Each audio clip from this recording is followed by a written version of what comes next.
Ladies and gentlemen, boys and girls, children of all ages, denominations, races, you name it, what is up? The King of Lightning is here today to do JUHAAAAAAA chapter 604 review. Yeah. Oh my goodness. Yo, the nigga crazy. Nigga's crazy. Yo, I'm trying to figure out how the fuck he got from within that cage all the way to Ichibei in a fucking instant. Like, he's like, yo, like, would you allow me to pass? I'm like, what the fuck? Yo, listen. And look, you got a lot of folks saying, like, oh, well, you know, Ichibei, he's not gonna let Juha Bach pass. And I'm like, yeah, the fuck he is. Yeah, the fuck you think he's standing Juha Bach's way? Fuck out of here. He ain't he's gonna get mowed down. He's gonna get mowed the fuck down. Like a grass in front of a lawnmower. Gone. Head flying. I'm telling you, man. Now, it may start off like an actual battle.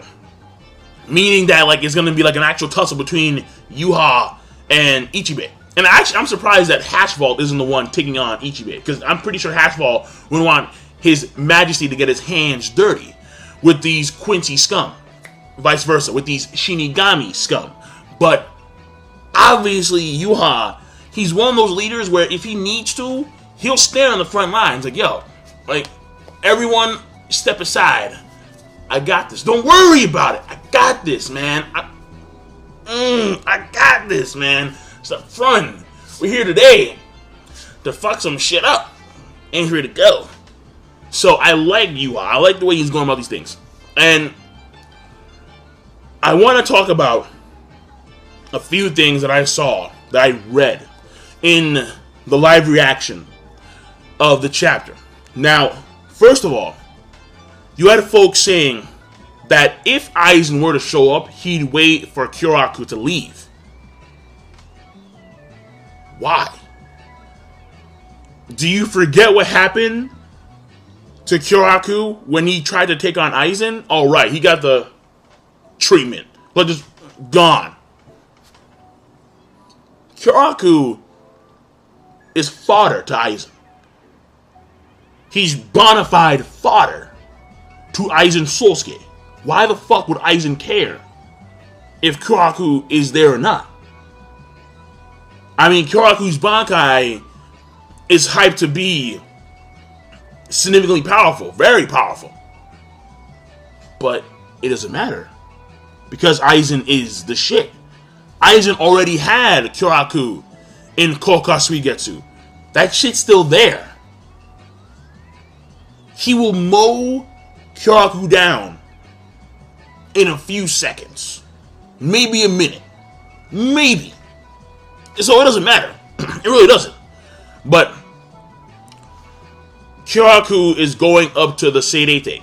I mean, he's going up to the royal palace. Which means that there is a method for the Shinigami on the ground to still go up to the royal palace. Which I find a little bit odd, because unless you have a king's key that was engraved to you by the Spirit King himself, the Soul King himself, or you have like some weird uber cloth that Ichigo had, how are you going to get up there? So I'm curious, because if he can get up there, Kyoraku, this may mean that Byakuya and Rukia and Renji and the other Shinigami that are in the Seirete right now, they themselves could also go up there to assist the Royal Guard in taking on the elite of the Sternrichter. So, in that sense, the final battle, or in that sense, the battles will no longer be focused in the Seirete, but more so to be focused in the Royal Guard pocket dimension. Though, if Aizen does return, then we need to go back now, because all of a sudden, fucking Aizen's here. Oh shit, we gotta regulate. So, how this works out exactly, I'm not too sure. And obviously, I think that Kubo does want to have this final battle take place within the Soul King Palace area. I mean, but then again, he could make it, like, he could pull some weird shit where the final battle takes place once again in Karakura Town. He could pull some weird shit like that again, too. Who knows? But we'll have to wait and see about that and how it all rolls out. And then we have the powers of X-Axis, which I think are awesome. Now, granted, all you gotta do is really dodge his attacks, but at the same time, his attacks are phenomenally fast. And then it's the fact that it's not more so, okay, well, I'm gonna just dodge you, because obviously he knows that folks can just dodge his abilities, duh. But it's more so the fact that his abilities are hacks. He has a really hacked power where he ignores durability. It doesn't matter how durable something is, I'm going to pierce through it. I like that shit. That shit's dope. So yeah, you can dodge, but at some point, when he does hit you, when you're in his crosshairs and he fires, you're getting pierced. There's no point in blocking. So, the fact of the matter is that I do like that power. So yes, there's a simple method to evade it. I mean, there's a simple method to not get harmed by his powers, aka dodge, do a barrel roll. But the fact of the matter is that once you are on his crosshairs, you're getting pierced. That's what happens, and I like that shit. Perninda's on the move doing something. Where Uryu is, he's there somewhere. I have no idea. Then you have the Miracle, you have Askin, they're just chilling, watching as X-Axis does whatever he does. And what I do find a little bit odd is what is mentioned about this whole, the Auswählen, which it's the redistribution of power, but apparently these powers he already had within him, X-Axis, according to what he says. He already had these powers. And now they're just being released. Which throws me off because it's explained before that the Auswählen takes the powers and abilities of the other Star Knights and distributes them among the elite. So this means that and this may sound weird, but that's what it's seeming like. It's seeming like there's some type of cap on each of the Star Knights' powers. And this cap is removed or loosened when Auswählen is performed upon them because they are chosen by Juha Bach. Something like that. That's the way it seems.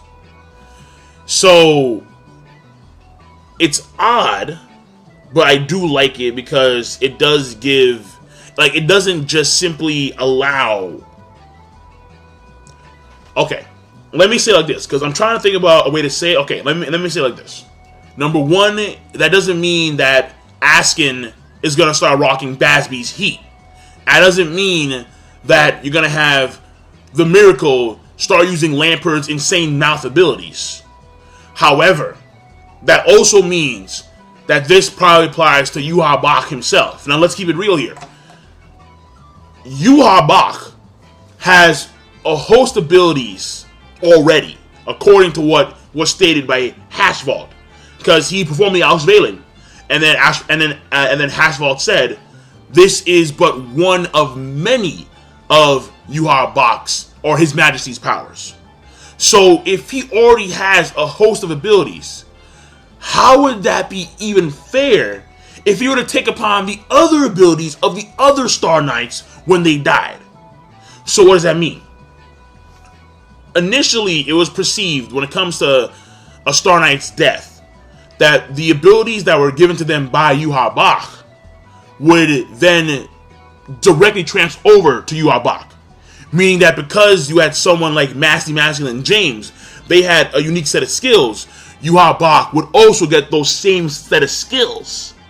That same thing applies for Gremmy and Chengde and so on and so forth. However, based on this whole distribution of power, not the case. In fact, what is probably more likely is that the more he retakes in the powers and abilities of the other Star Knights, the more caps are removed on his own powers. Therefore, he cannot perform, let's say, Gremmy's imagination, reality warping skills. But what he can do is something that he couldn't do beforehand because he took in powers that he used to have, and it removes a cap that was placed on him initially when he initially distributed his power amongst the Star Knights. You feel me? So basically, what I'm trying to say to wrap it all up is that Juha Bach probably doesn't have Grammy's ability of reality warping. He doesn't probably have Chengde's iron body ability, or Asnot's fear ability, or Kirige's jail ability, but he probably has his own abilities enhanced and caps removed so he can access other abilities that he already had, or that he initially had, because that's what happened to X-Axis. So if the same thing applies to Juha Bach himself, then he has his own powers that are now enhanced or have caps removed on them. So that's what I'm thinking right now. That's my assumption. And whether or not Ichibei can actually tussle with Bleach, we'll have to wait and see about that. Because people are saying, yes, he can. I'm saying, no, the fuck he can't. No, I mean, Ichibei's cool as shit. Stand there like, yeah, like, look at my brush, yeah. I'll make your voice go hoarse. And Juha Bach just chilling. He's like, he just smiled like, you know I'm gonna fuck you up, right? I'm like, come on. So, I'm done. I will see you guys later. This is the King Lightning. Rate the video, comment, subscribe. The chapter rating overall, I'm gonna give it a great plus. I like this chapter. So I really like this chapter.